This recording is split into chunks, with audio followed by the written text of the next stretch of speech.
मित्रों, आज के इस सत्र में मैं मालचंद तिवारी कुछ अपनी कविताएं और कुछ कहानियों के संदर्भ में चर्चा करूंगा।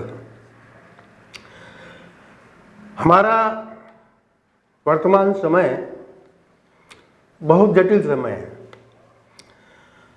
एक सामूहिक भ्रांति के दौर से हम गुजर रहे हैं। तो ये जो समय का दबाव होता है, इसको लेखक या कवि अपनी रचनाओं में, अपनी कहानियों में बहुत सीधे सीधे नहीं कहता।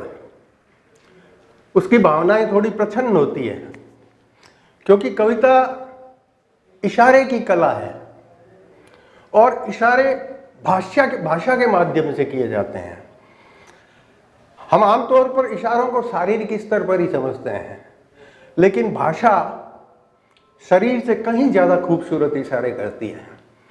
मैं आपको एक ऐसी इशारे की कविता सुनाता हूं। बाहर चलो, कौन कह रहा है, जबकि कौन जानता है कि वह अंदर है कि वह बाहर। सर्वाधिक विमूढ़ तो कवि हैं, सर्वाधिक विमूढ़ तो कवि हैं, आधे अधूरे एकाध भाषा के वर्णाक्षर, इसके सिवा वे जानते ही क्या है। वे इस सामूहिक भय तक से अपरिचित हैं, जो वर्णमाला से नहीं वाक्यों से टपकता है। बालकनी में टॉर्च जलाकर पूरा देश भूल गया, प्राचीन इस देश की कविता। बालकनी में टॉर्च जलाकर पूरा देश भूल गया, प्राचीन इस देश की कविता। शंकर अपनी पार्वती से कह रहे हैं, भयकारक खल के प्रिय बानी, जिमि अकाल के कुसुम भवानी।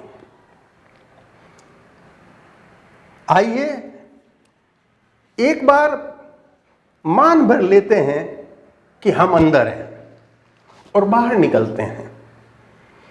इस अकाल में कहां, किस डाली पर कौन सा गुल खिला है, गिनते हैं।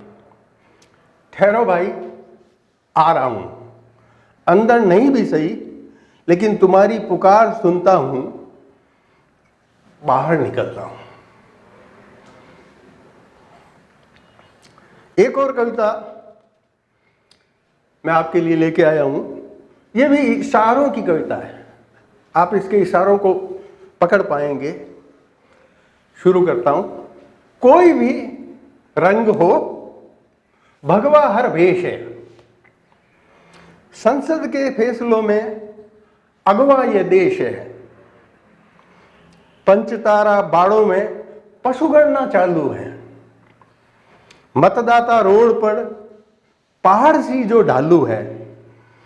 संभलने का वक्त है, वही बीता जाता है, सयानों का कोल है, लौट के नहीं आता है। किंकर्तव्य विमूढ़ता कितनी मनोहर है, लिंग भेद मुक्त ये बीबियां और शोहर हैं। लोकतंत्र देश नहीं भेष की धरोहर है, लोकतंत्र देश की नहीं भेष की धरोहर है।